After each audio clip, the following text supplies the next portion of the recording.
여러분 안녕하십니까? 백운기입니다. 4.19 혁명 62주년을 맞는 날입니다. 오늘날 이렇게 평화적인 정권 교체가 순조롭게 이루어지기까지는 민주주의를 위해서 피를 흘릴 선열들이 있었기 때문입니다. 아직 미완이지만 62년 만에 이만한 민주국가를 이뤄낸 것 참으로 기적 같은 일입니다. 소중한 민주주의 잘 가꾸고 키워나가야 되겠죠. 뉴스와이드 지방선거 주요 출마자들을 만나보고 있는데요. 오늘은 국민의힘 충남지사 예비후보 김태흠 의원 만나보겠습니다. 어서 오십시오. 네, 안녕하세요. 반갑습니다. 네. 오시면 내가 맨 처음 그걸 좀 물어보고 싶었는데 네. 그동안 국민의힘 원내대표 두 번인가 네. 도전하시면서 네. 바닥을 많이 다져놓으셨지 않습니까? 네. 네. 이번에 나가면 따놓은 당상이다. 네. 이렇게들 봤는데 네. 왜 접었습니까? 그뭐 따는 당상이다. 약간 유력했죠. 네, 유력했는데 일단은 뭐 당 대표를 비롯해서 지도부들이 예. 충남지사를 좀 나가줬으면 좋겠다. 또 그것도 또 아마 정당 사상 거의 없었을 텐데 공개적으로 또 예. 과거에는 이제 뒤에서 좀 주정하지만 그래요. 그 요구를 하는 바람에 좀 당혹스러웠어요. 예. 그런데 고민 끝에 제가 그런 결심을 하게 된 것은 뭐 두 가지입니다. 첫째는 윤석열 정부가 이제 첫 출범을 하는 그 속에서 지금 지방선거가 이루어지지 않습니까? 그렇게 되면은 만약에 이번 지방선거를 실패를 하게 되면은 윤석열 정부의 이 국정 동력을 잃을 수 있다. 그런 부분 하나하고 또 두 번째로는 윤석열 대통령의 이 고향이 이 충남 아닙니까? 예. 충남이고 또 이 충남의 아들이라고 그러는데 충남에서 만약에 지방선거에 실패를 하게 되면은 이것은 뭐 국정 동력을 떠나서 이건 큰 문제 아니냐. 그래서 뭐 제가 좀 부족한데 저를 선택해서 그렇게 간곡하게 요청을 하는데 예. 좀 받아들여야 마음이 되겠다. 흔들렸습니까? 네. 간곡하게 요청을 누가 했습니까? 그럼 뭐 이 자리에서 뭐 다 할 수 없지만은 예. 사실 이제 물론 이제 당선인도 뭐 말씀이 있었다. 그다음에 뭐 당 지도부 이렇게 언론에 나오는데 예. 그런데 그거에 대한 이제 확답하기 이전에 당선인 입장에서도 이번 지방선거에 대한 중요성을 무척 많이 느끼는 것 같고 또 이 충청도에 대한 그 본인의 그런 그 이 생각하는 그런 뭐 정서라든가 이런 부분도 좀 깊은 것 같고요. 또 지도부도 뭐 좀 승리하는 그런 부분에 대해서 고민을 많이 하지 않았겠어요. 우리 김 의원께서는 정치를 오래 하시고 또 저도 잘 알으셔서 그런지 제가 뭘 질문할지 미리 알고 답을 하시는 것 같습니다. 아닙니다. 네. 네. 그래서 누구누구가 그렇게 권했길래 정말 유력한 원내대표를 포기하고 그러면 충남지사 출마 이제 이유를 들었는데 그 전에 당에서 충남지사 출마를 준비했던 분들도 있었을 거 아닙니까? 네. 그런 분들하고는 어떻게 조율이 됩니까? 두 분이 했어요. 예. 두 분이 했는데 이제 사실은 당 지도부가 공식적으로 공개적으로 이렇게 요청을 하면 예. 사실 이제 전략 공천이나 아니면 우선 공천을 하겠다는 거고 그렇죠. 또 지금 기존 준비하는 분들 가지고는 완전한 승리를 장담할 수 없다라는 그러한 판단에서 예. 그 판단이 뭐 옳든 그러든 간에 그랬을 거 아닙니까? 그런데 이제 두 분께서 이제 그 경선을 시켜달라 강하게 요청을 하고 예. 또 그런 와중에 이제 당에 상처를 낼 수도 있고 또 저의 또 뜻에 뭔가 왜곡되게 전달되는 이런 부분들도 있겠다 싶어서 제가 당에 예. 공식적으로 요청을 했어요. 예. 경선 시켜주십시오 하고요. 시켜주십시오. 예. 받겠다가 아니고 오히려 네. 요청을 하신 겁니까? 네. 그래서 경선 요청을 중앙공관위원회에 다 얘기를 해서 중앙공관위원회에서 그 뭐 제가 요구를 하고 또 이런 잡음 없이 이 경선이 치러져야 이게 원팀이 될 수 있잖아요. 그런 부분을 얘기하면서 경선을 요청했습니다. 유력한 주자가 경선을 해달라고 하는데 다른 분들이 반대할 이유는 없을 거고. 네네. 그러면 좀 잠잠해졌어요. 경선은 언제 합니까? 오늘하고 내일하고 합니다. 네. 이틀간. 네네. 5대5로 합니까? 네네 그렇습니다. 여론조사하고 네. 당심하고. 네. 지금 국민의힘 공관위원장이 누구십니까? 정진석 국회 부의장. 정진석 부의장이. 네. 그런데 왜 요즘에 국민의힘 보면은 이렇게 공천을 두고 왔다 갔다 하죠. 글쎄요. 지금 강원도지사 예. 얘기하는 거 지금 같은데. 충남도 누가 봐도 전략 공천 우선 공천에 해당하는 분인 것 같은데 네. 뭐 또 이런저런 거 있으니까 그러면은 경선을 하자. 경선이 원칙이라고 한다 치면 그러면 강원도도 그렇게 했어야지. 그 단수 공천을 해놓고 김진태 전 의원이 뭐 이렇게 단식 농성하니까 그러면은 뭐 사과해라. 그러면 뭐 경선하게. 그렇게 해서 또 경선한다는 건데 그것도 좀 일관성이 없어 보여요. 예, 그렇게 뭐 볼 수도 있는데요. 아마 당에서는 제일 처음에 김진태 전 의원을 이제 뭐 경선에서 이제 배제시켰던 것은 이제 과거의 5.18 문제라든가 그 뭐 여러 몇 가지적인 그런 측면에서 국민들한테 우려하고 걱정하는 또 비판받을 수 있는 그런 발언들이 있었기 때문에 국민들의 그런 정서라든가 여러 가지 그런 부분을 고려했던 것 같은데요. 이제 본인이 그런 부분들에 대해서 공개 사과를 하고 자기가 과거에 그런 이 발언들에 대해서 이제 반성하는 그런 얘기들이 이제 있고 하니까 이제 경선을 이제 같이 하게 된 거죠. 그럴 거면 단수 공천하기 전에 그랬으면 더 나았을 텐데 하는 생각은 듭니다만 네. 아무튼 뭐 강원도 얘기는 이제 다음에 하기로 하고 충남 얘기로 다시 돌아가서 네. 그러면 김 의원께서 보시기에 충남은 험지입니까 아닙니까? 제가 이렇게 좀 조사를 해봤더니 지난 2010년부터 18년까지는 내리민주당이 당선됐더라고요. 그런데 이번 대선은 윤석열 후보가 51.8, 이재명 후보가 44.96 이겼어요. 이것만 놓고 보면 낙승이 예상되기도 하는데 또 그동안 또 보면은 어려운 데고 어떻게 봐야 됩니까? 과거에는 험지였죠. 그리고 또 두 번째로는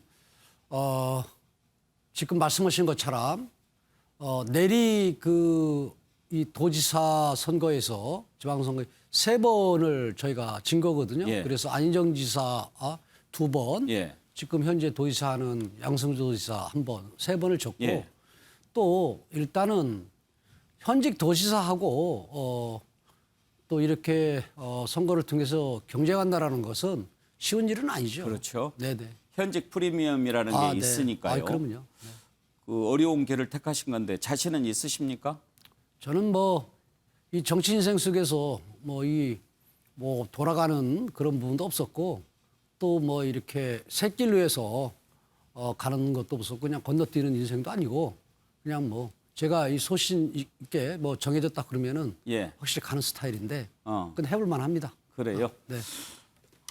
직진을 쭉 해오셨는데 이번에 또 원내대표에서는 약간 우회하는 것 같기도 했고 그래서 사실 많이들 그 우회 아니라니까요. 우회가 아닙니까? 네. 예. 네.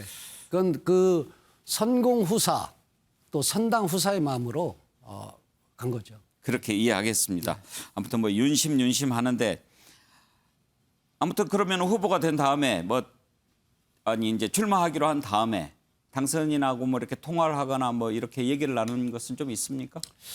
그런 말씀을 이 언론에서 드리게 되면은 또 뭐 정치 개입이다 이렇다 저렇다 얘기하니까 당선인이니까 뭐 근데 문제 없는 거 아닌가요? 그리고 또 문제는 없죠. 법적으로 예. 문제는 없고 또 다만 그 뭐 전화 통화를 하고 또 뭐 이렇게 만나고가 아니더라도 예. 그 서로 간의 생각들을 많이 느낄 수 있는 아니 유승민 내비후보는 통화했다고 얘기를 하시더라고요. 그래서 네. 뭐 열심히 싸우시라 뭐 그렇게 얘기를 들었다고 해서 혹시 김태흠 의원께서도 제가 며칠 전에 저는 사실은 뭐 이 권력 가진 분이나 아니면은 이런 분에 이렇게 뭐 가까이 가고 또 가서 뭐 조금 뭐 이렇게 하는 스타일이 사실 못 되거든요. 저보고 과거에 뭐 친박 정치인이라고 하지만은 박근혜 대통령한테 가서 뭐 이렇게 조금 남자들이 얘기하는 조금 뭐 가까이 가서 이렇게 좀 잘 보려고 하는 이런 성격이 못 되거든요. 그래서 저는 보니까 사진 한 장도 안 찍었어요. 아 그랬어요? 예, 사진 한 장도 같이 찍은 게 없어서 오. 제가 내려가는데 사진 한 장 같이 예. 못 찍었는데 예. 좀 사진 한 장 뭐 찍읍시다 해서 찍었으면 좋겠다 해서 사진 한 장 찍고 뭐 전국에 대해서 조금 여러 가지 얘기 나누고 그렇게 하고 내려갔죠. 가기 전에 사진 한 장 찍어주십시오. 그래서 네네. 당선인하고 사진 찍으셨군요. 네네. 박근혜 전 대통령 얘기가 나왔으니까 오늘 뭐 어디에서 탄핵 관련해서 좀 지금 생각해 보니까 좀 잘못된 것 같다 이런 이야기를 하셨나요? 난 그 당시에도 나는 탄핵에 대해 반대를 했고 예. 사실은 저 탄핵이라는 이 부분은 그 당시에도 그렇고 지금도 조금 가혹했다 하는 생각은 갖고 있습니다. 왜냐하면은 잘못 이런 부분들을 뭐 지가 보호하고 비호하려는 게 아니라 그렇지만은 또 헌법재판소에서의 그런 탄핵을 결정했지 않습니까? 근데 그 결정은 역사의 산물이고 그런 부분 또 국민의 한 사람으로서 당연히 받아들여야 된다 하는 그런 생각을 갖고 있죠. 그러니까 탄핵의 결과는 인정하지만 네. 그 절차는 부정합니까? 절차적인 그런 측면도 있고요. 또 저는 정치인이니까 이 소위 국회에서의 그런 과정이라든가 아니면은 또 사실은 그 당시에 그 나왔던 그 뭐 언론을 통해서 노출됐다든가 아니면 여러 해 나온 그런 부분들이 사실 오해도 많고 많이 부풀려져 있는 부분들도 있고 당시에 좀 감정적으로 이렇게 그 접근된 이런 부분들이 많이 있지 않습니까? 예. 네. 이번에 윤석열 당선인이 이제 그 박근혜 전 대통령 사저에 가서 이렇게 좀 뭐 늘 죄송했다라고 인사하면서 명예회복 얘기도 했거든요. 그러면 김태흠 의원께서도 박근혜 전 대통령의 명예를 회복시킬 부분이 있다고 생각하십니까? 저는 있다고 봐요. 예를 들면 어떤 부분들일까요? 그러니까 뭐 그 청와대 생활 속에서의 그런 일상생활 속에서의 그런 많은 부분들이 조금 왜곡되고 또 과장돼서 이렇게 노출된 그런 부분들이나 뭐 또 여러 가지 이제 법적인 문제는 또 뭐 서로 간에 생각이 들을 수 있고 논란이 있을 수 있지만은 그러한 부분들 같은 경우는 좀 많이 저는 있다고 봐요. 예. 네, 있다고 보고 그렇기 때문에 그 또 이 뭐 가지고 있는 죄라든가 이런 부분들 뭐 이런 부분들을 제가 보호하고 비호하는 부분은 아닌데 그래서 시간이 지나면서 서로 간에 그 뭐 잘못된 부분은 잘못된 부분대로 오해에 있는 부분은 오해에 있는 그런 부분들 같은 게 또 털어내고 하는 그런 과정들이 저는 필요하다 시간을 가면서 저는 그렇게 봐요. 알겠습니다. 나오신 김에 정치 현안에 관해서도 좀 몇 가지 네네. 여쭤보겠습니다. 사실 이제 정치를 오래 하셨으니까 아마 김태흠 의원 정도면 정치 8단쯤 되지 않을까 싶은데 아닙니다. 아닙니다. 예. 여소야대 전국도 겪어보셨지 않습니까? 네네. 이제 새로운 원내대표가 여소야대 전국을 이끌어가야 될 텐데 만약에 김태흠 의원께서 원내대표가 되셨다고 한다면 이 여소야대 전국을 어떻게 풀어나갔을 것 같습니까? 저는 제가 원내대표 됐다면은 저의 일성이 그 지금 절대 다수 의석을 차지하는 게 민주당 아닙니까?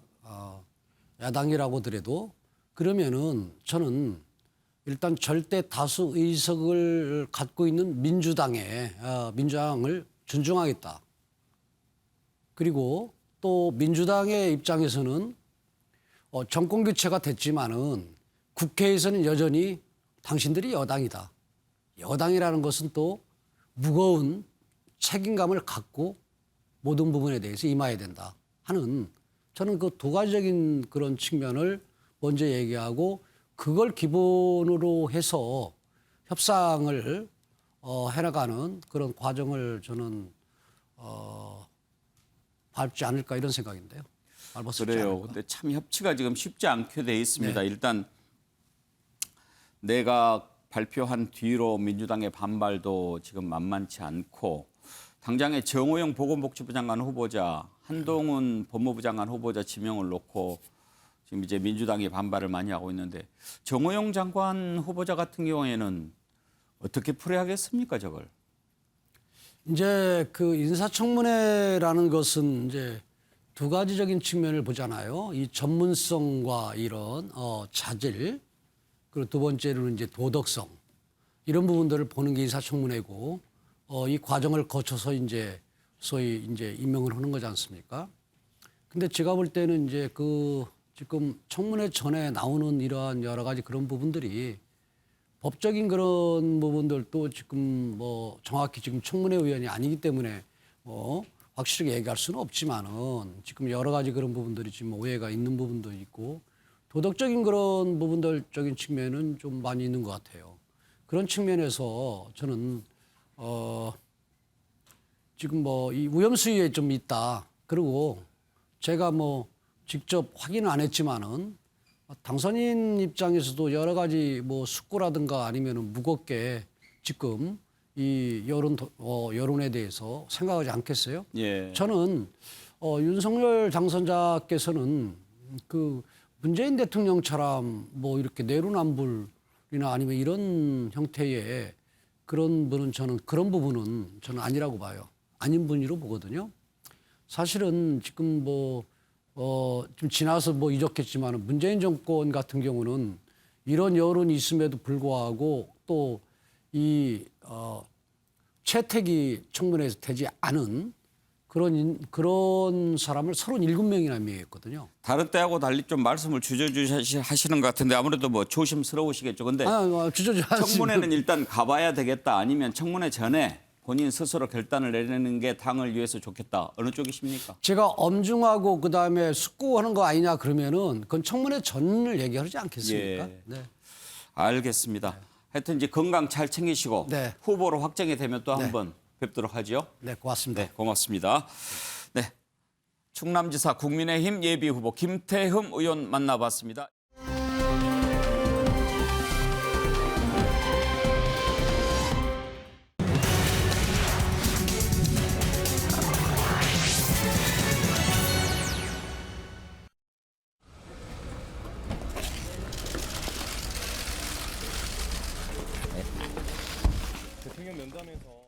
어제 대통령님께서 70분 동안 시간을 할애해서 검찰의 의견을 경청해 주신 것은 큰 의미가 있다 이렇게 생각합니다. 대통령님 말씀처럼 검찰의 의견을 질서 있게 표명하고 또 국회의 권한을 존중하면서 검찰 구성원을 대표하여 제가 국회에 직접 의견을 제출하도록 하겠습니다. 검찰에 힘을 실어준 것이라 이런 일각의 평가가 있는데 저로서는 검찰 조직 구성원을 대표하는 사람인데 저의 면담 요청을 받아주셨고 그리고 작은 시간도 아니고 바쁘신 분께서 70분 동안이나 시간을 할애해서 제가 충분히 그리고 상세하게 모든 이야기를 할 수 있도록 해주셨다는 것만으로 큰 의미가 있다 이렇게 생각합니다. 예, 고맙습니다.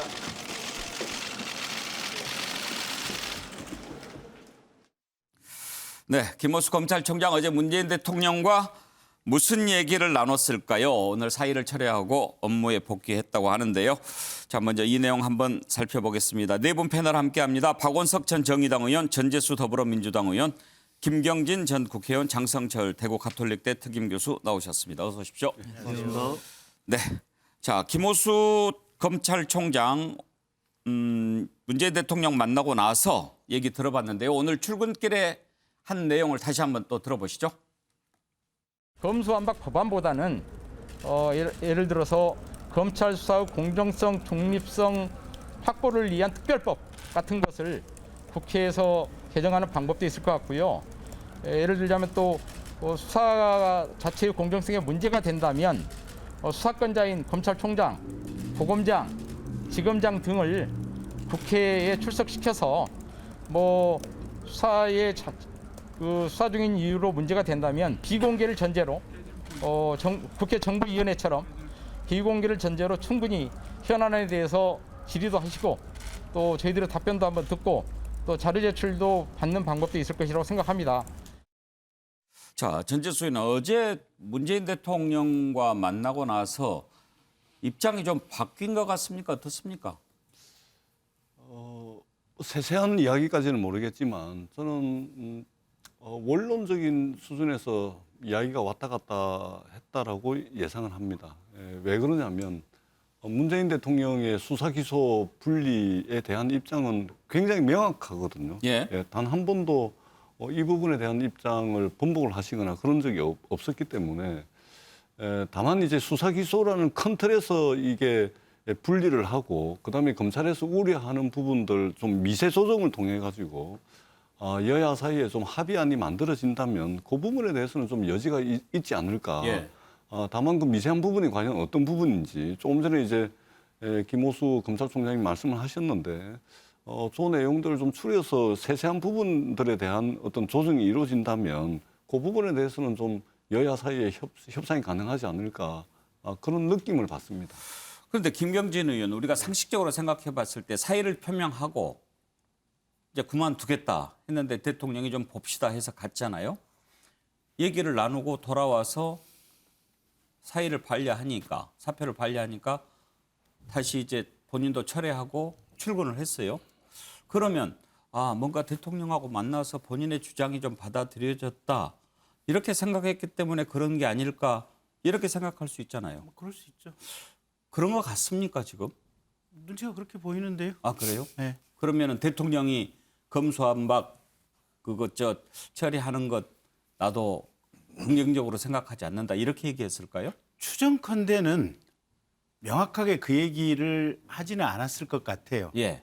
근데 어쨌든 국회하고 잘 논의해보고 국회를 잘 설득해봐라 라고 문재인 대통령께서 얘기를 했고 거기에 대해서 김호수 총장은 본인이 생각하는 것과 비슷하게 대통령께서도 생각하고 있는 것이 아닌가 이렇게 그냥 머릿속에 사고의 흐름이 그쪽으로 간 거 아닐까요?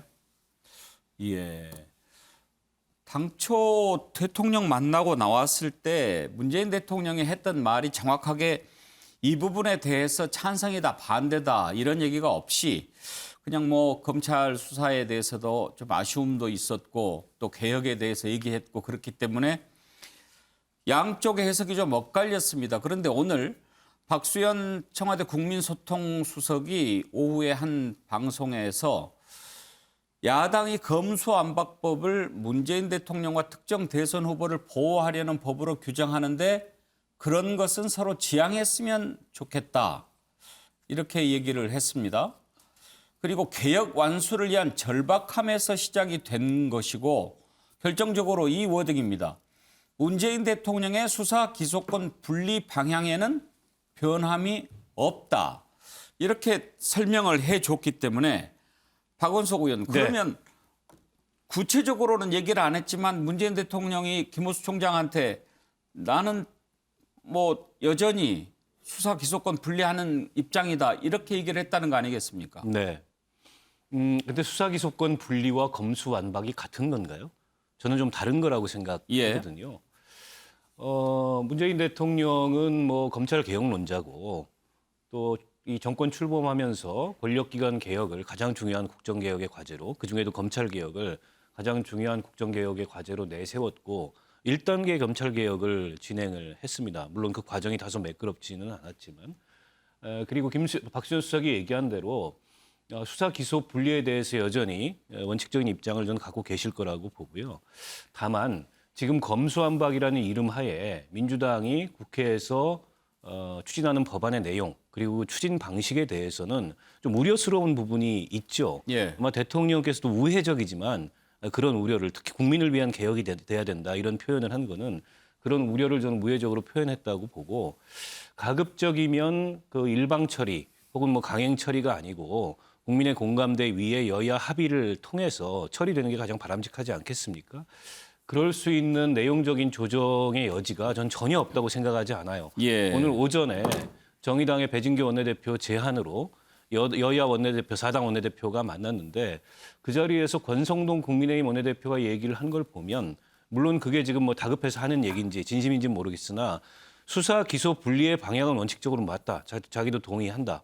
이제 이런 표현을 했어요. 그리고 권성동 의원이 그런 표현을 하는 게 처음이 아니라는 겁니다. 예. 과거에도 그런 표현을 했었고. 그렇다면 지금처럼 검찰의 모든 수사권을 다 박탈하는 이 검수완박이 아니고 현재의 6대 범죄에 대한 수사권을 조금 더 합리적으로 세분화할 수 있는 그런 대안을 가지고 그리고 그 대안을 논의하기 위한 충분한 시간을 가지고 검토의 여지가 저는 있다고 보고 대통령께서도 비슷한 심정으로 그런 예. 얘기를 하지 않았을까 저는 그렇게 생각을 해봅니다. 청와대에도 그렇게 입장을 밝혔고 윤호중 민주당 비대위원장도 문재인 대통령의 발언이 뭐 시기를 좀 조절해라 이런 뜻은 전혀 아니다 이렇게 해석을 했습니다. 들어보시죠. 께서 말씀하신 것도 예. 검찰과 경찰 사이에 권한을 조정하는 문제가 아니라 예. 어떻게 해야 궁극적으로 국민의 권익을 지키고 국민의 인권을 지키느냐 이 기준으로 검찰 개혁을 해달라라는 주문을 하신 거죠. 시기 조정의 문제는 아니라고 봅니다. 아, 그래요? 지금 시기는 정권이 교체되는 시기이긴 한데요. 결국 검찰주의자 대통령이기 때문에 검찰 개혁이 이 정권이 바뀌고 나면 5년간 불가능하다. 그러면 장성철 교수, 지금 민주당은 뭐 전혀 변함이 없다 이런 입장인 것 같은데 대통령 생각도 마찬가지일 것 같습니까? 대통령께서는 그래도 신중하게 좀 천천히 야당과 좀 대화를 하고 검찰의 얘기 좀 들어보고 그렇게 좀 신중하게 접근해라라고 하신 말씀이 아닐까라는 생각이 듭니다. 작년 9월 달에 언론중재법 같은 경우도 민주당이 막 밀어붙이려고 했는데 대통령께서 신중한 주문을 좀 요구를 하셨었고요. 작년 2월에 있었던 검수완박 법안을 추진하려고 했을 때 유영민 대통령 비서실장께서 신중한 접근이 중요하다라고 또 얘기를 하신 적이 있습니다. 대통령께서 임기 말에 집권 여당이 이 법안을 야당이 국민의힘이 반대하고 다른 시민단체, 법조계에서 반대하는 거를 강행 처리하는 것에 대한 부담감이 분명히 있을 거라는 생각이 들고요. 또한 저는 민주당이 세 가지 허들을 넘어야 된다라고 말씀드리고 싶어요. 예. 하나는 여론의 허들, 또 하나는 박병석 국회의장의 허들, 또 하나는 대통령의 신중론에 대한 허들. 이 세 가지 허들을 넘어야 되는 삼중고에 지금 민주당은 처해 있다라고 말씀드립니다. 예. 전재수 의원한테 한 가지만 좀 물어보고 다음으로 넘어가죠.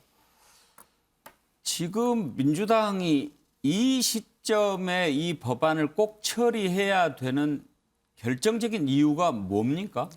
그겁니다. 그러니까 이게 뭐 복잡한 이유가 있는 것이 아니고요. 아주 명쾌한데 우리 국민들께서 좀 빠른 거 아니냐 이런 우려를 저희들이 왜 모르겠습니까? 근데 저희들이 지난 20년 동안의 검찰개혁에 대한 역사적 논의 과정이 있었고 그러한 기나긴 역사적 논의 과정에서 일정한 성과가 있었습니다. 2019년도에 1차 검찰개혁이 있었고 그리고 이것은 과도기적 개혁으로 저희들이 규정을 하고 있고 근데 이제 5월 10일이 되면은 새 정부가 출범을 합니다. 윤석열 당선자께서 이제 보여주고 있는 여러 가지 행보를 볼 때 사실상 20년 동안의 역사적 성과가 20년 전으로 완전히 돌아갈 퇴행을 할 가능성이 지금 불을 보듯 뻔하다라는 판단 때문에 이 시기가 아니면 이 검찰 개혁을 할 수가 없습니다. 완결을 지을 수 없기 때문에 조금 급한 감이 없지 않아 있긴 하지만 새 정부 출범 전에 개혁을 완수하겠다는 것이고 그리고 조금 불비되는 측면, 좀 보완을 해야 되는 측면들은 얼마든지 입법적인 뒷받침으로 충분히 보완 가능합니다. 그리고 수사 공백을 우려를 하시는데요. 지금 검찰이 하고 있는 6대 중요 범죄 수사 있잖아요. 이게 지금 검경 수사권이 조정이 되고 난 뒤에 경찰이 지금 현재 전체 6대 중요 범죄 35만 건 중에 경찰이 이미 34만 건을 했습니다. 그리고 검찰이 한 1,800건 정도 했거든요. 이미 경찰이 한 30배 이상 6대 중요 범죄에 대한 수사를 하고 있습니다. 그렇기 때문에 수사 공백이니 이런 것은 국민들을 불안하게 하는 정치적 수사로서는 가능하지만 사실과 틀리다 이 말씀을 드립니다. 설명을 이제 거기까지 하면 좀 길어지니까 일단은 이제 지금 이걸 완수하지 않으면 윤석열 정부가 출범하면 수포로 돌아갈 것이 뻔하니까 지금 마무리를 지어야 된다. 그렇습니다. 그것이 이제 민주당 입장이다 이 말씀이죠. 왜냐하면 이명박 박근혜 대통령 때 저희들이 봐왔거든요. 예를 들면 국가균형발전 같은 경우는 완전히 9년 동안 역사적으로 퇴행을 해버렸거든요. 그런 사례들을 봐왔기 때문에 저희들이 조금 좀 급한 감이 없지 않아 있지만 이렇게 진행을 하고 있다는 말씀드립니다. 그러면 김경진 의원께도 이걸 물어보죠. 지금 국민의힘이나 당선인 쪽에서는 이런 법안은 절대 안 된다 하는 겁니까? 아니면은 지금 해서는 안 된답니까? 절대 안 되는 거죠.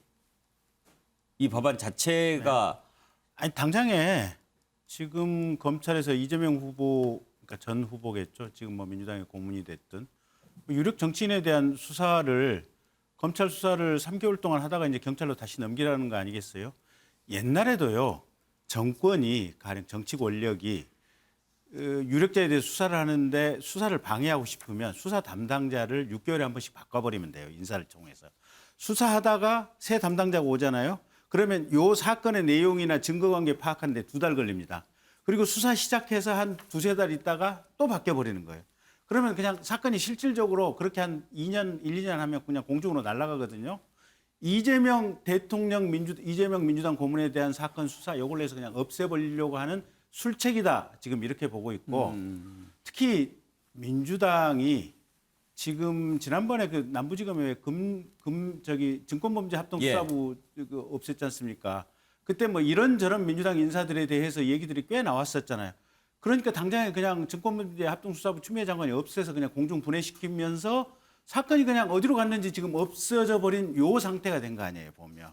그러니까 당장의 노림수는 그거다. 예. 이렇게 봐야죠. 알겠습니다. 자, 그러면 이제 김호수 총장 일단 국회 설득을 우선으로 삼으려고 하는 것 같은데요. 오늘 법사위에 출석했습니다. 이 내용 한번 살펴볼까요? 국회를 열심히 설득을 하도록 해보세요. 문재인 대통령이 그렇게 얘기를 했죠. 오늘 법사위에 출석해서 강하게 소신을 피력했습니다. 그 내용 한번 들어보겠습니다. 복잡해진 수사 절차로 인해서 검경 간의 사건 이송이 반복되어 사건 처리가 지연되고 그로 인해서 국민들은 심각한 피해를 호소하고 있고 대형 부패 사건에서 제명별로 수사 주체가 달라져서 검찰 수사력을 효율적으로 활용하기 어려워지는 등의 비합리적인 상황이 발생하고 있습니다. 제명별로 사건이 검찰과 경찰이 흩어져 제대로 수사하기가 어렵습니다. 현 형사사법 제도에서 이와 같은 문제점이 드러나고 있어서 제가 취임한 이후 그 문제점들을 시정하기 위해 최선을 다해 왔습니다. 그런데 1년밖에 되지 않은 시점에서 검찰 사건을 전면 폐지하려는 것은 상처를 더 곪게 하는 것이다 이렇게 생각합니다. 장성철 교수, 오늘 김호수 총장 법사위에서 모두 발언을 12분이나 했다고 그러네요. 네, 아주 절실하게 생각이 되는 것 같습니다. 지금 기본적으로 이 법안이 통과되면은요, 검찰과 검사는 존재 가치가 저는 없다고 생각이 들어요. 검사는 수사로서 말한다라는 얘기를 하고 있고 지금 대한민국에서 범죄 수사를 가장 잘할 수 있는 곳이 검사인데 그 사람들의 수사권을 뺏는다라는 것 자체가 어떻게 선진화된 글로벌한 그러한 형사사법 체계인지 저는 솔직히 이해를 하지 못하겠습니다. 좋습니다. 뭐 많은 분들이 수사권, 기소권 분리하는 것이 하나의 중요한 흐름이다라고 말씀을 하시면 적어도 다른 분들, 반대하는 분들의 얘기 좀 들어보시고 좀 그분들이 찬성할 수 있도록 설득력 있게 준비를 좀 해오셨으면 좋겠어요. 근데 지금의 모습은 김경진 의원님께서 말씀하셨듯이 권력자, 지금 민주당 그리고 이재명 전 후보를 향한 수사를 막기 위한 하나의 꼼수로 이 법안을 급하게 처리하려는 것이 아니냐라고 의심해 볼 수밖에 없다라고 말씀드립니다. 예. 김호수 총장이 저렇게 강하게 나오니까 민주당 의원들도 세게 맞받았습니다. 오늘 설전이 벌어졌는데요. 그 장면 한번 보시죠. 저는 총장님이 검찰을 대표해서 이렇게 나와서 말씀하신다길래 오늘날 검찰이 왜 이렇게 국민들로부터 신뢰받지 못하고 이런 상황이 왔는지에 대해서 한마디 사과나 반성이라도 하실 줄 알았어요. 거기서부터 시작할 줄 알았어요. 한마디 사과와 반성도 없이 지금 이게 뭐 하시는 겁니까? 총장님 취임하신 지 1년 정도 지났는데 그동안 뭐 하셨어요? 국민들로부터 신뢰받을 수 있는 어떤 조치를 취했습니까? 전체 회의에서 기회를 주신다면 정말로 소상하게 2019년 검찰개혁에 관여했던 저로서는 또 드리고 싶은 말이 오히려 더 많이 있습니다. 그래서 그때 기회를 주시면 법사위원님들께 검찰총장으로서 또 2019년 검찰개혁에 관여했던 저로서 충분히 설명드리도록 하겠습니다. 박원석 의원, 김호수 총장이 좀 달라진 것 같아 보이지 않습니까? 그렇죠. 예. 김호수 총장이 여러 번 달라졌는데요. 민주당이 저걸 당론으로 채택하기 전에는 간절한 마음으로 호소하는 이제 그런 태도였다가 당론으로 채택하니까는 굉장히 결기가 있어졌어요.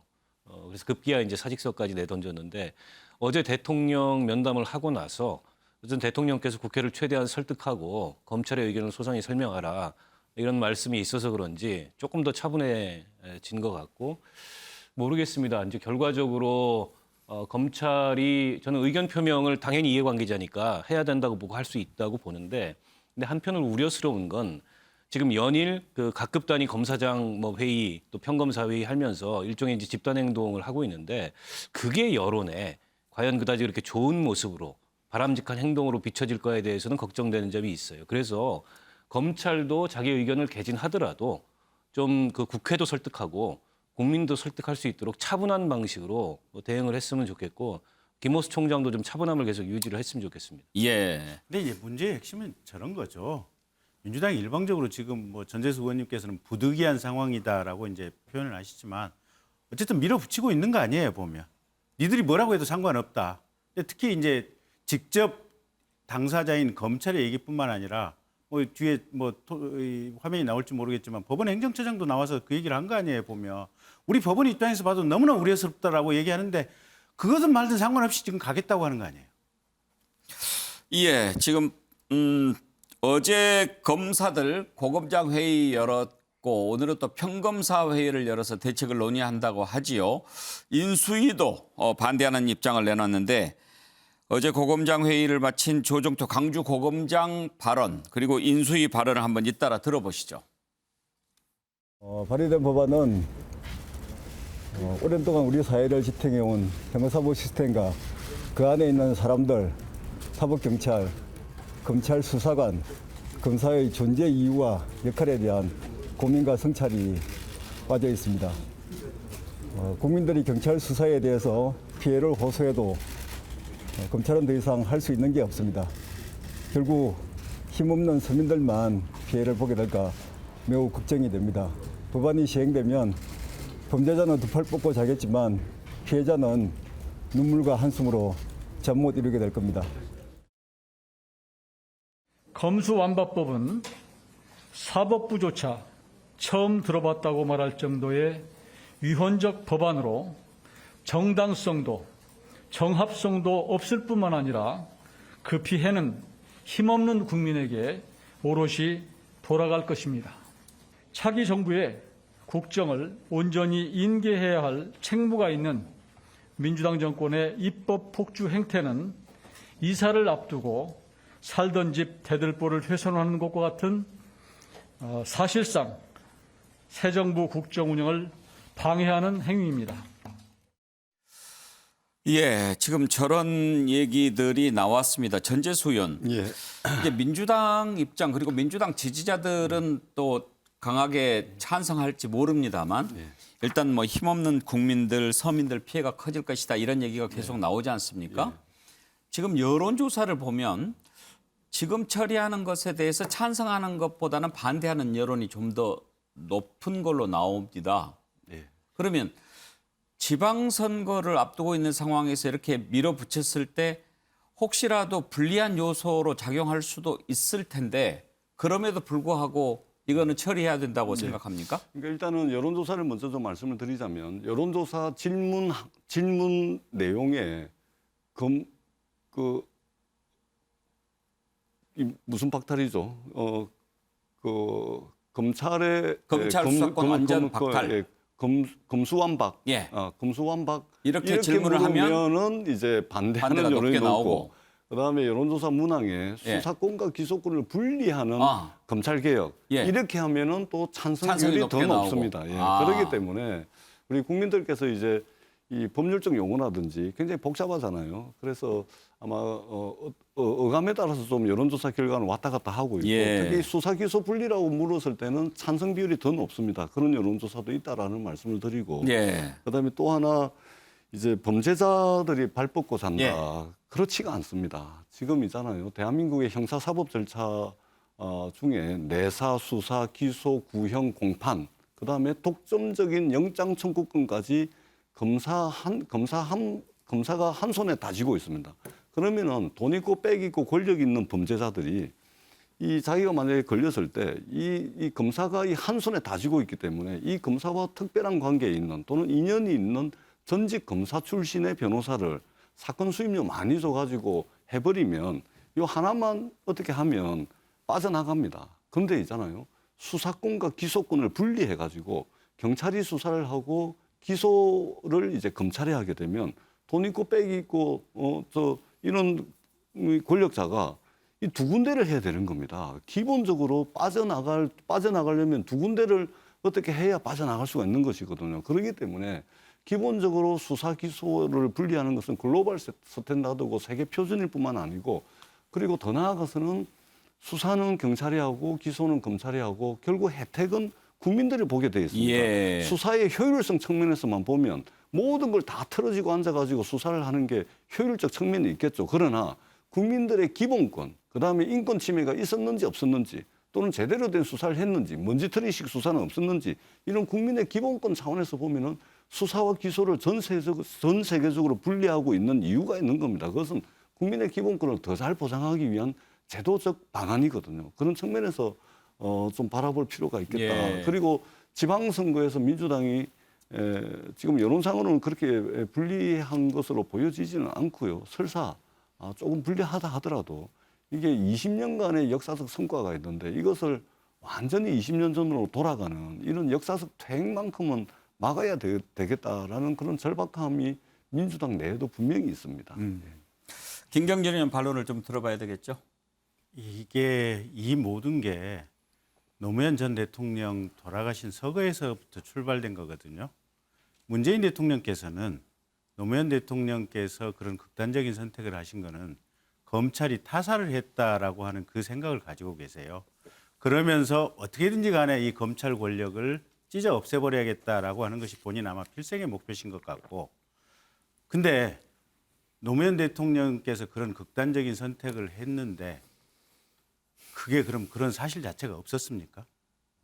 박연차 씨 관련된 판결, 또 그와 관련돼서 권양숙 여사라든지 이런 부분들과 관련된 또 많은 참고인들이 조사받았던 기록이 여전히 지금 대검찰청 안에 있거든요.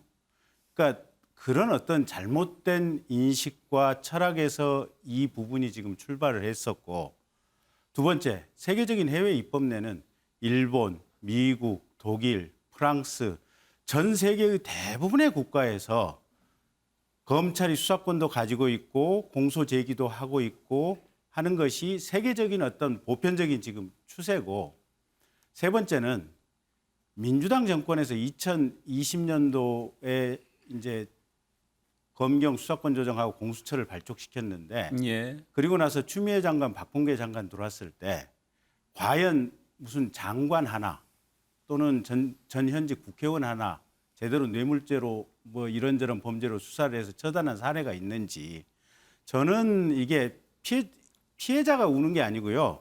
가령 재벌하고 고위직 장관하고 물밑에서 돈가방에 오고 갔다. 이건 피해자도 없어요. 피해자가 누군지도 모르는, 하지만 실질적으로 전 국민이 피해자가 될 수밖에 없는 이런 사건들이 아주 편안하게 발생할 겁니다. 그래서 아마 지금 민주당이 자신들이 하고 있는 짓이 무슨 짓인지도 잘 모르고 지금 이걸 하고 있을 텐데, 대한민국의 근간을 저는 무너뜨리는 행위를 민주당이 하고 있다. 예. 그 모든 출발점은 노무현 대통령님의 극단적인 선택에서 출발했다. 저는 그렇게 분석을 하고 있습니다. 제가 좀 말씀을 안 드릴 수가 없는데요. 민주당이 하고 있는 것은 지선 아닙니다. 지선 아니라는 말씀을 드리고요. 노무현 대통령 말씀을 하셨는데 선을 넘지 말아야 될 부분입니다. 뭐 사실관계가 어떻든지 간에 설사 백발천발 만보할 양보한다 하더라도 검찰에 모욕주기식 수사 없었습니까? 논두렁식 해가지고 먼지털이식 수사 없었습니까? 기획수사 없었나요? 없었습니까? 말씀 못 하시잖아요. 아니, 그러니까 쭉 얘기를 하세요. 제가 그러니까 그렇게 말씀을 테니까. 하시면 안 된다 이 말씀을 드리고요. 전직 대통령을 정치적으로 수사한 것이죠. 그렇게 해서 정치적으로 타살한 측면이 있는 것이죠. 그것은 국민들이 이미 인정하고 있다라는 말씀을 드리고요.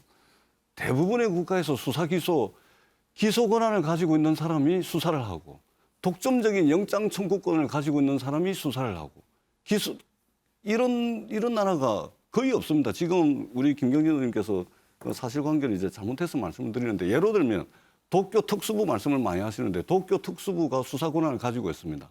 그래서 이 검사들이 폭주를 할 것을 대비해 가지고 도쿄 특수부뿐만이 아니고 영장 청구권을 일본 경찰이 주고 있어요. 이것은 뭐냐면은 이 검찰이 이 특수부를 가지고서 수사권을 가지고서 폭주할 것을 우려하고 있기 때문에 예. 영장 청구권을 경찰에 주고 있는 겁니다. 잠깐만요. 전제가 전재수 의원. 균형의 원리 위에 있는 것이죠. 예. 여기서 제가 좀 관여를 하지 않을 수가 없습니다. 오늘 또 진도를 나가야 되는데 진도 안 나가더라도 저도 검사 출신 김경진 전 국회의원, 노무현 대통령을 모셨던 전재수 더불어민주당 의원 두 분이 노무현 대통령 죽음 관련 또 수사 관련해서 얘기를 하다 보면 아마 오늘 날을 새도 부족할 겁니다. 그러니까 아무리 그래도 민주당이 하고 있는 것을 지시라는 표현을 하고 돌아가신 전직 대통령을 지금 이 제도 개선 개혁 아무리 비판을 하고 싶어도 그렇게 말씀하시는 것은 예의가 아니죠. 그렇지 않습니까?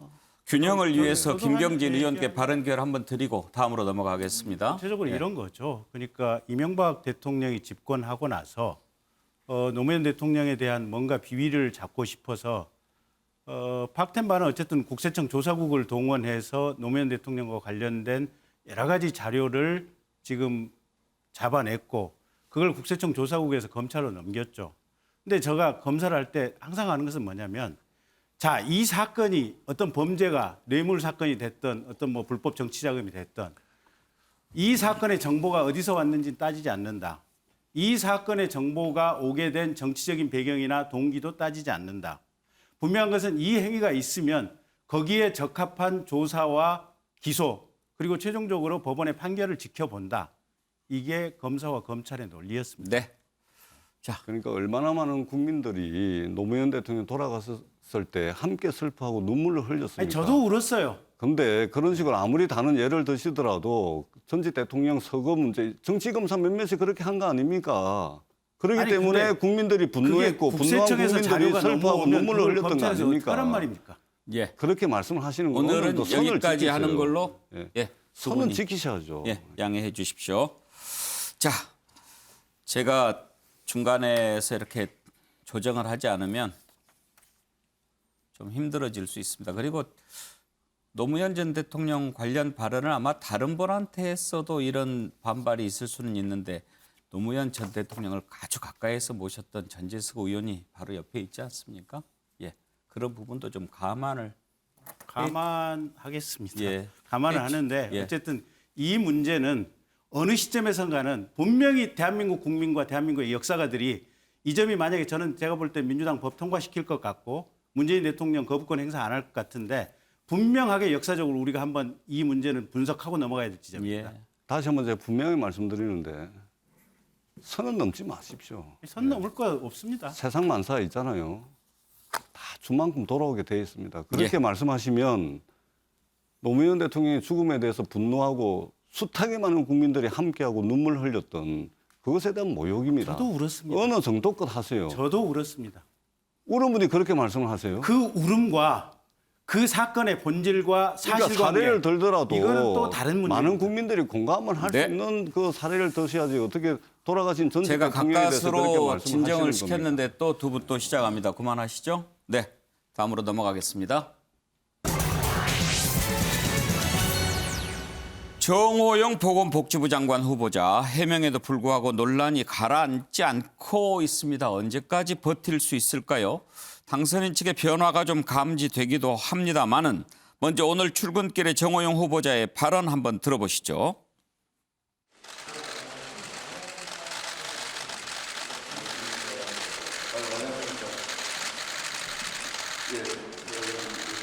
현재까지 단 하나의 의혹도 불법이거나 부당한 행위가 나타나지 않고 있습니다. 무수히 많은 의혹이 제기되어 왔지만 모두 사실이 아니거나 문제가 없는 것으로 확인되고 있습니다.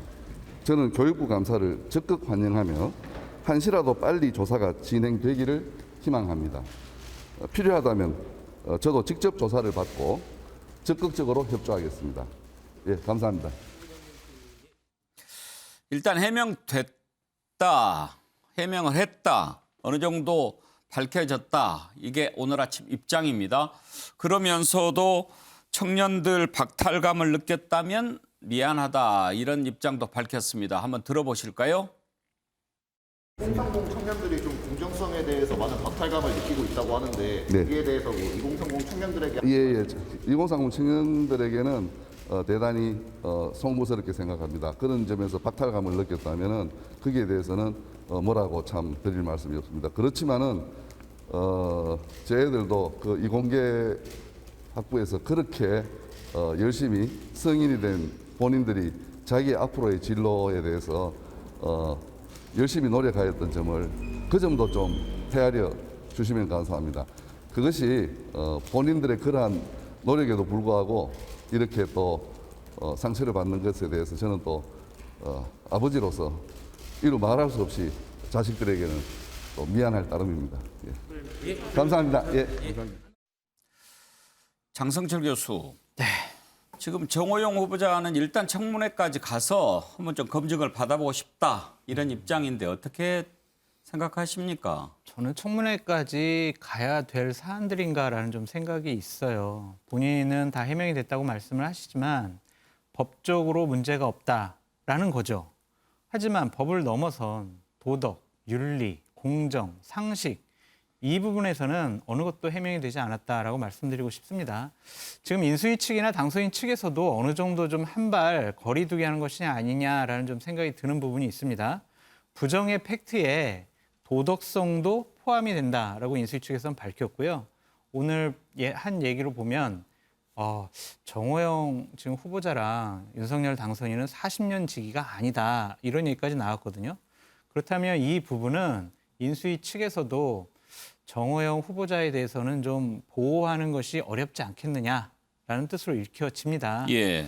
저는 이 부분에 대해서 강조하고 싶은 말이 있습니다. 지난 5년 동안 보수파 정권은 기반이 초토화될 정도로 상당히 어려움을 많이 겪었고요. 외부에서 윤석열이라는 분을 당으로 모셔다가 결국에는 정권 교체를 간신히 해냈습니다. 공정과 상식을 기반으로 정권 교체를 한 거죠. 대통령 당선의 출마와 당선의 명분이었습니다. 그것을 저버리는 저 정호영 후보자의 저런 모습들에 대해서 많은 국민들이 좀 실망할 것 같습니다. 그런 부분에 있어서 당에서도 좀 특단의 대책을 세워야 되지 않겠느냐라는 생각이 듭니다. 박원석 의원, 지금 이제 그 해명을 했다고 하지만 또 새로운 의혹들이 계속 또 제기가 되고 있지 않습니까? 예를 들면 뭐 면접관도 그렇고 일단 블라인드 면접을 했다고 하는데 그것은 그 뒤에 얘기고 그때 당시에는 또 이름도 다 이렇게 공개가 되고 그랬다는 거 아닙니까? 그러니까요. 명목상의 그냥 블라인드 면접이었을 뿐이고 사실상 면접 과정에서 아빠 찬스가 통했을 가능성이 굉장히 높아 보입니다. 전후 관계로 봤을 때. 그리고 한 번 이제 그 의대 편입 1차 전형에서 떨어졌는데 동일한 스펙으로 그 다음 해에 1차 전형에서 합격을 했어요. 달라진 것은 정성평가라고 할 수 있는 이 자기소개서 이 부분밖에는 없다라는 지금 언론의 보도도 나왔지 않습니까? 그러니까 지금 정호영 후보자는 불법이나 뭔가 이게 이 어떤 부당한 그런 사실이 드러나지 않았다고 얘기하지만 수사를 안 해서 드러나지 않았을 뿐이에요. 여전히 의혹은 굉장히 많고 본인은 해명을 했다고 주장하나 국민들 입장에서는 별로 해명이 된 게 없이 또 다른 의혹이 계속 꼬리를 물듯이 나오고 있거든요. 그러니까 오늘 그 인수위에서 40년 직이 아니다. 근데 이런 그 발표가 있었는데 지명을 철회하랬더니 왜 인간관계를 철회하십니까? 저는 지금 여론을 잘 살펴서 국민의힘 내에서도 굉장히 우려의 목소리가 나오고 있는데 특히나 윤석열 당선인이 조국 수사 그렇게 그 강하게 했던 분이고 공정상식 내세워서 대통령이 되신 분인데 내각 인선 첫 발부터 내로남불 내각이 되면 되겠습니까? 그런 점을 잘 살펴야 된다고 봅니다. 예. 정호영 후보자에 대해서 특히 이렇게 관심이 많이 쏟아지고 또 의혹이 제기되고 있는 것은 어떻게 보면 생소한 인물이기 때문에 더욱 그럴지도 모르겠습니다. 잘 알려진 분이 아니었고 경북대 병원장이었는데 윤석열 당선인과 40년 직이다 이런 얘기가 나오면서 혹시 윤석열 당선인이 친분관계 때문에 장관으로 지명한 게 아닌가 그런 시각들이 있지 않습니까? 배현진 당선인 대변인 40년 직위가 아니다 또 이렇게 얘기합니다. 들어보실까요?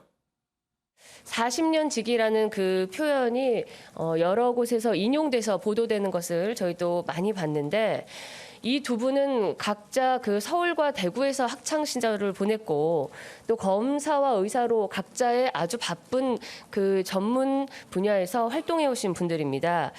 제가 어제였는지 그제였는지 정 후보자께서도 이 직이라는 표현이 좀 상당히 민망하다라고 어느 언론에 그 말씀을 주신 걸로 알고 있는데요. 40년 직이라는 표현은 잘못 알려진 잘못된 사실입니다. 잘못 알려진 잘못된 사실이다. 당선인 대변인이 그렇게 밝혔는데 그러면 40년 직이라는 말이 도대체 어떻게 나왔는가 한번 추적을 해봐야 되겠죠. 발단은 여기에서 비롯됐습니다. 정호영 보건복지부 장관 후보자가 윤석열 대통령 당선 이후에 영남일보에 글을 하나 실었습니다. 이런 글입니다. 윤석열 당선인은 40년을 한결같은 친구다.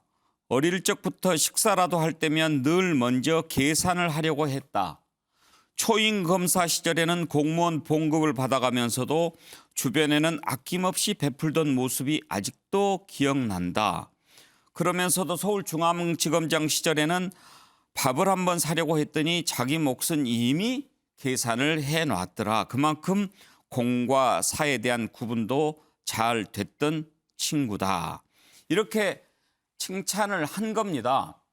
그러니까 이제 여기에 40년을 한결같은 친구다라고 칭찬을 했는데 그래서 이제 40년 직이라는 얘기가 나오게 된 거지요. 그런데 이제 윤석열 당선인 40년 직위는 좀 잘못 알려진 사실이다. 대변인을 통해서 밝혔고 본인은 이제 와서 후보자는 좀 민망하다라고 얘기하는데 장성철 교수. 일단 여기서 40년을 한결같은 친구다라고 후보 지명 전에 썼으면 일단 본인은 친구라고 생각하는 거 아닙니까? 본인은 그렇게 생각을 하는 것 같아요. 근데 이제 인수위 측에서도 좀 소홀했다라고 볼 수밖에 없는 게 40년 직위, 친구라는 것이 지금 거의 한 일주일 이상 그렇게 언론에 알려졌고 국민들에게 알려지지 않았습니까? 그러니까 대통령 당선인에게는 훨씬 더 부담이 되는 거죠.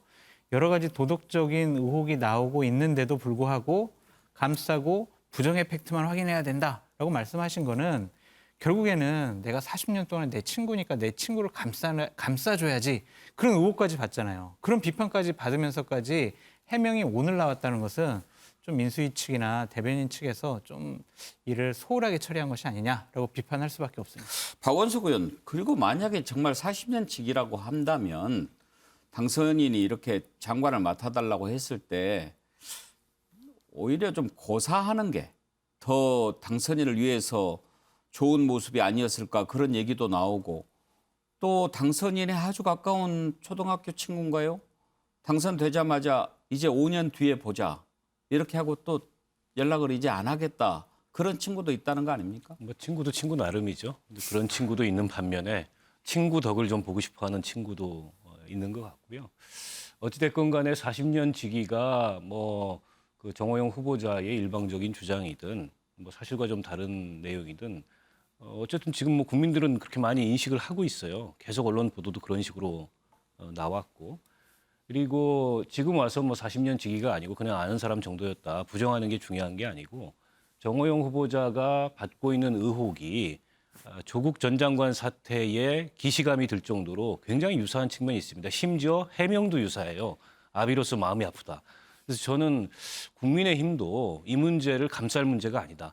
조국 전 장관 당시에 국민의힘의 이제 여러 관계자들이 했던 논평이나 이런 걸 돌이켜 본다면 그 동일한 잣대를 지금 이 상황에 적용한다면 과연 정호영 후보가 국무위원 적임자라고 할 수 있겠는지 그리고 이 문재인 정부의 인사에 대해서 굉장히 비판을 많이 했는데 그렇다면 새로 출범하는 정권의 인사 원칙은 달라야 되지 않겠습니까? 그런 점이 충분히 감안돼야 된다고 봅니다. 국민의힘 내부에서도 이 문제 좀 심각하게 받아들이는 사람들이 많이 있는 것 같습니다. 특히 선거를 앞두고 이거 너무 힘들다라는 목소리가 많은 것 같은데 김용태 최고위원 발언 한번 들어보실까요? 많은 국민들께서 윤석열 정부의 정말 상식과 공정을 기대하고 있고 아직도 저는 이 믿음이 저버리지 않았는데 계속해서 이러한 문제가 발생한다면 저는 윤석열 정부의 많은 기대를 국민들께서 저버리실 수도 있다는 것을 생각하고 이게 굉장히 무서운 거거든요. 무섭죠. 이런 부분을 빨리 정호영 장관 후보자께서 직접 결단해 주셨으면 좋겠습니다. 특히 수도권에서 지방선거 출마자분들께서 저에게 많은 전화와 문자를 보내면서 이것과 관련해서 좀 어떻게 지도부에서 결단을 해달라는 이야기가 굉장히 많이 왔었습니다. 아하.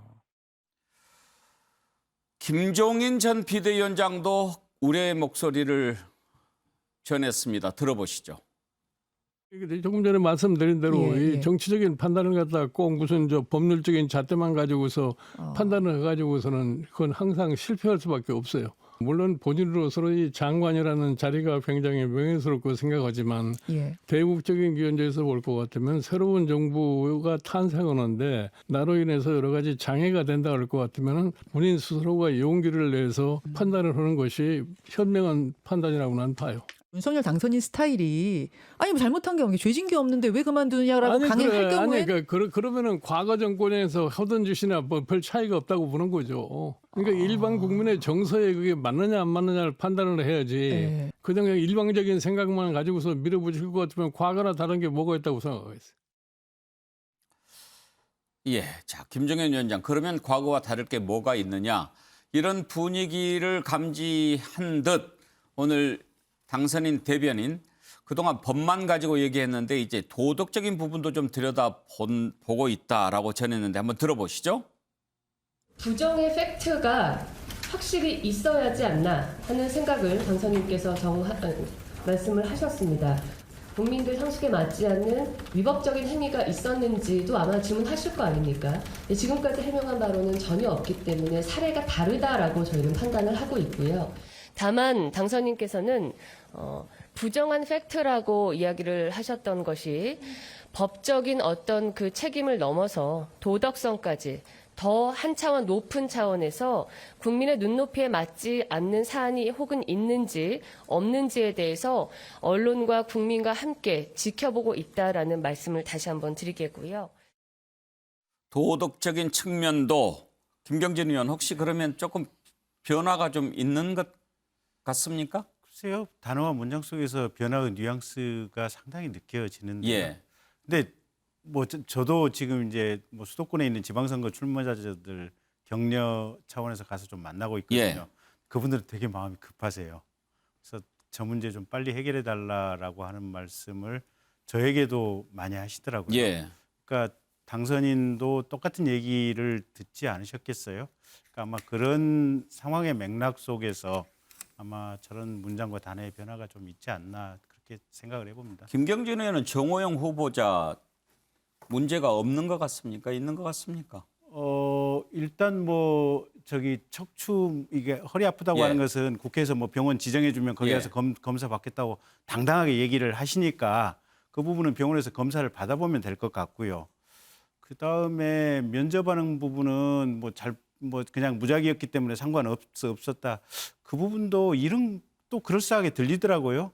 근데 다만 지금 아드님 그 논문 일저자 등재한 부분은 사실은 그 부분은 저도 잘 납득이 좀 안 돼요, 보면. 자, 민주당은 연일 정호영 후보자에 대한 검증의 잣대로 조국 전 장관을 내세우고 있습니다. 조국처럼만 해라. 그러면 된다. 자, 민주당 대응 한번 살펴볼까요? 비서실장이 과거에 조국 그 전 장관에 대해서 했던 말을 놓고 보면 즉각 구속 기소해야 될 사안들이죠. 본인들이 그렇게 뭐 긴급 체포해야 된다, 즉각 구속해라 이렇게 주장했던 그 기준에 뭐가 모자른다는 건지 저는 이해할 수가 없습니다. 부정의 팩트라는 것은 무엇을 의미하는지 모르겠습니다만 윤석열 당선인이 과거에 그럼 검찰에서 부정의 팩트가 있어서 압수수색하고 뭐 이렇게 했습니까? 저는 뭐 도대체 무슨 말을 하는지 이해할 수가 없습니다. 정호영 보건복지부 장관 후보자의 낭만은 시간 문제입니다. 이제 검증을 넘어 수사의 시간입니다. 이 정도의 실패한 인사는 일부러 하고 싶어도 쉽지 않을 수준입니다. 더 늦기 전에 국민들께서 이미 아니라고 결정을 내린 자경비달 후보자들에게는 즉각 지명을 처리하고 그리고 국민들께 사과하시기 바랍니다. 전재수 의원, 이제 민주당은 아예 지명을 철회하라라고 하는데 청문회를 열어서 이렇게 다 또 밝히고 그렇게 해서 의혹을 규명하는 것이 더 낫지 않습니까? 그러니까 저희들이 기본적인 것은 지난 5년 동안 이제 국민의힘이 인사청문회를 어떻게 했냐면 인사청문 요구서가 국회에 접수가 되게 되면 20일 안에 인사청문회법이 정한 절차와 과정에 따라서 인사청문회를 열어야 되고 열고 난 뒤에는 반드시 인사청문 보고서를 채택을 해야 되거든요. 근데 국민의힘이 지난 5년 동안 인사청문 보고서를 인사청문회법이 정하고 있음에도 불구하고 보고서 자체를 채택을 안 해줬습니다. 그러니까 인사청문 보고서를 채택을 해서 그 보고서 안에 이러저러 해서 부적절하다, 이래저래 해서 문제가 있긴 하지만 괜찮다, 이를 해가지고 정부에 송달을 하면 되는 것이거든요. 근데 보고서 자체를 채택을 안 했습니다. 그래서 저희 민주당은 인사청문회가 정한 절차와 과정에 따라서 보고서 채택을 해야 된다는 게 저희들 입장입니다.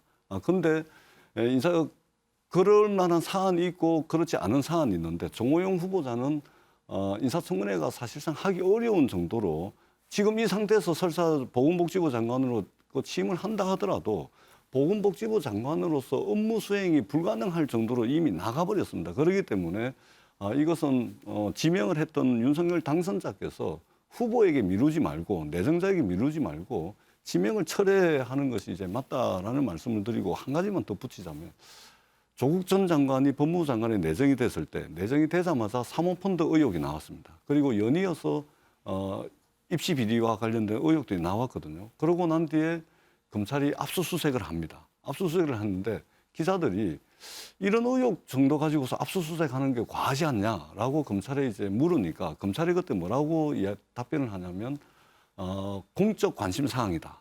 그리고 사실관계를 확인해야 된다. 그렇기 때문에 객관적 자료를 확보하기 위해서 압수수색이 필요했다. 이렇게 검찰이 이야기를 했습니다. 지금 정호영 후보자 어떻습니까? 인사청문 대상자이기 때문에 공적 관심 사안이 맞죠. 의혹들이 계속해서 나오고 있기 때문에 사실관계를 확인해야 됩니다. 그러려면 객관적 자료 확인을 위해서 압수수색 해야 된다라고 이야기했던 5년 전에 검찰의 입장과 지금 틀린 게 하나도 없는 것이죠. 그런 측면에서 이제 민주당이 지금 이런 문제 제기를 하고 있다라는 말씀을 드리고 당선자께서 결자 해지하시는 것이 더 이상 방법이 없다. 저는 그렇게 생각을 합니다. 박원석 의원, 우리가 참 조국 사태 쭉 지켜봤는데 박 의원 보시기에 지금 조국 사태하고 비교해서 어떻습니까? 글쎄요, 특별히 다를 게 저는 없다고 봐요. 그리고 이것을 둘러싼 예를 들어서 뭐 국민의힘의 지금 방어 논리나 이런 게 과거에 민주당이 했던 방어 논리인데 성공하지 못했거든요. 그래서 저는 당선인이 어쨌든 결자해지 차원에서 지명 철회를 하든 본인이 이쯤 됐으면 지금 국민의힘에서 나오는 얘기까지 그다지 이렇게 좋은 얘기가 나오지 않지 않습니까? 여론이 안 좋은 건 물론이거니와 본인이 이쯤 됐으면 이제 거취를 정해야 되는데 웬일인지 정호영 후보자 계속 버티고 있어요. 근데 이 정도 의혹이 뭐 사실무근의 것으로 밝혀지거나 이럴 일은 없거든요. 기존 전례로 봤을 때 오히려 여론이 더 악화될 만한 그런 부정적인 사례들이 나올 가능성이 높기 때문에 저는 정호영 후보자가 어쨌든 본인을 위해서도 이쯤에서는 물러나는 게 적합하지 않을까 싶은데 모르겠습니다. 정말 물러날지는. 예. 오늘 역사에 대해서 생각을 많이 하게 되는 4.19입니다. 역사는 반복된다 이런 얘기도 있고요. 김대중 전 대통령은 역사는 전진한다 이렇게 얘기를 했는데 역사를 통해서 배우지 못하는 국민은 미래가 없다는 말도 있지요.